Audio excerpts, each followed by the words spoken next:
प्रिय छात्रों, मैं आप लोगों को बीजगणित पढ़ा रहा हूँ। बीजगणित में द्विघात समीकरण आपको पढ़ाया जा रहा है। द्विघात समीकरण किसको कहते हैं? ऐसा समीकरण जिसमें x पर दो घात हो और x पद या अचर पद हो बराबर 0, उसको द्विघात समीकरण कहते हैं। द्विघात समीकरण दो प्रकार के होते हैं। पहला शुद्ध द्विघात समीकरण और दूसरा मिश्र द्विघात समीकरण। शुद्ध द्विघात समीकरण पढ़ाया जा चुका है। मिश्र द्विघात में को ज्ञात करने की 3 विधियां हैं। गुणनखंड विधि द्वारा, दूसरा पूर्ण वर्ग बनाकर और तीसरा सूत्र के द्वारा। गुणनखंड बनाकर समीकरण का हल आपको बताया जा चुका है। आज मैं आपको बताऊंगा पूर्ण वर्ग बनाकर द्विघात समीकरण का हल। पूर्ण वर्ग किसको कहते हैं? जैसे मान लीजिए a धन b का होल स्क्वायर या x प्लस वाई का होल स्क्वायर बराबर हो जाएगा x square plus 2xy plus Y square, या x माइनस वाई का होल स्क्वायर बराबर x square minus 2xy minus plus Y square. यहां पर पूर्ण वर्ग की पहचान है कि दोनों वर्ग राशियों के वर्गमूल के गुणा का दुगुना बीच में होता है। जैसे a स्क्वायर x स्क्वायर का वर्गमूल x और y स्क्वायर का वर्गमूल y, तो बीच में प्लस 2xy या माइनस 2xy होना चाहिए, तब व्यंजक पूर्ण वर्ग होगा। इसी का प्रयोग करके हम पूर्ण वर्ग बनाकर द्विघात समीकरण को हल करते हैं। जैसे प्रश्न है दिया हुआ, पूर्ण वर्ग बनाकर द्विघात समीकरण का हल 4x square minus 11x plus 6 को हल कीजिए। यह प्रश्न दिया हुआ है। तो इसमें हम करते क्या हैं कि यहाँ 4x स्क्वायर है तो दोनों पक्षों में 4 का भाग दे देते हैं, जिससे x का गुणांक 1 हो जाए। तो हो जाएगा x स्क्वायर ऋण 11/4x प्लस 6/4x बराबर 0। इसमें अचर पद 6/4 को पक्षांतर कर दिया तो हो जाएगा x स्क्वायर ऋण 11/4x बराबर ऋण 6/4। अब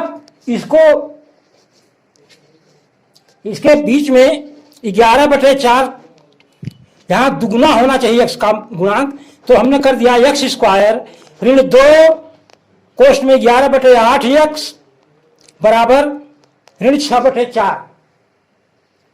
अब पूर्ण वर्ग, बाएं पक्ष को पूर्ण वर्ग बनाने के लिए दोनों पक्षों में 11/8 घाते 2 को जोड़ने पर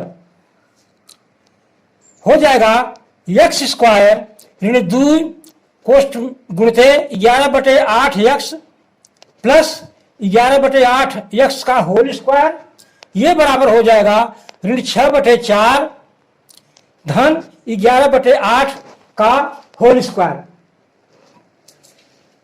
यहां पर बाएं पक्ष का हम अवलोकन करते हैं तो यह a स्क्वायर ऋण 2ab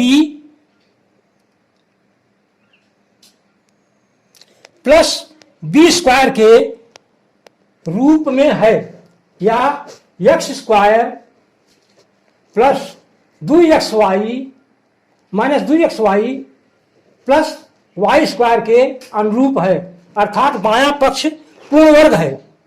तो इसको हम लिख सकते हैं x माइनस 11/8 का होल स्क्वायर ये बराबर हो जाएगा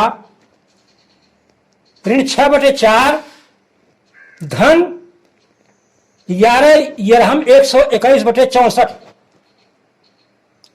अब 64 इसका लघुत्तम हो गया तो 4 16 64, 16 चौका 64, 16 छक्का 96, ऋण 96 प्लस 121। 121 में 96 घटाने पर आएगा 25, तो हो गया 25/64। 25/64 का वर्गमूल हो जाएगा 5/8 घाते 2। यहां पर बाएं पक्ष में है x माइनस 11/8x का होल स्क्वायर, ये बराबर है 5/8 का होल स्क्वायर। अब दोनों पक्षों का वर्गमूल लेने पर हो जाएगा x माइनस 11/8 बराबर प्लस माइनस 5/8। तो यश का मान हो जाएगा 11/8 प्लस माइनस 5/8। यहां पर 5/8 का धनात्मक मान लेने पर हो जाएगा x बराबर 11/8 धन 5/8। तो 11 5 16/8 हो जाएगा। ये 8 के 8, 8 दूनी 16 बराबर इसका मान हो जाएगा 2। और 5/8 का ऋणात्मक मान लेने पर हो जाएगा x बराबर 11/8 ऋण 5/8। 11 में 5 घटाने पर आएगा 6, तो हो जाएगा 6/8। इसको हल करने पर 2 तिहाई 6, 2 चौक 8 हो जाएगा 3/4। तो इसका हल हो गया, ये इसके मूल हो गए x बराबर 2 और 3/4। इस प्रकार से x के दो मूल आते हैं 2 और 3/4। सवाल को वैसे आप गुणनखंड विधि से लगाएंगे, तो अगर गुणनखंड आपको कंठस्थ है, आता है ढंग से, तो गुणनखंड विधि से सवाल लगाना कुछ ज़्यादा सरल दिखाई पड़ता है।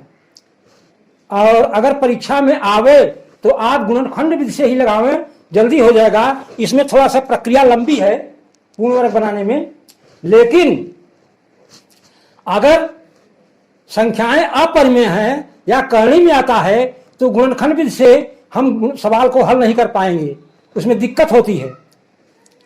तो फिर हम पूर्ण वर्ग बना करके गुणनखंड कर लेते हैं और तब फिर द्विघात समीकरण को हल करते हैं। तो करणी वाले पद भी आप आसानी से हल कर सकते हैं, जिनका मान करणी में आता है उनको आप लगा लेते हैं। इस विधि को थोड़ा सा तो इसलिए आप तैयार रखें, अगर मान करणी में आता है, अंडर रूट में आता है, तो फिर आपको पूर्ण वर्ग बनाकर ही सवाल को हल करना पड़ेगा, या फिर आप सूत्र के द्वारा इस सवाल को हल कर सकते हैं। तो सूत्र द्वारा समीकरण का हल हम आपको अगले टर्न पर बताएंगे। आप इस समीकरण, इस सवाल को तैयार रखिए, पूर्ण वर्ग बनाकर गुणनखंड करना। और इस विधि को ध्यान से रखिए, इसमें मुख्य रूप से a प्लस बी का होल स्क्वायर बराबर a square plus 2ab plus b square, या x minus a minus B का होल स्क्वायर बराबर a square minus 2ab plus b square का प्रयोग किया जाता है। इसको आप कंठस्थ कर लीजिए। धन्यवाद।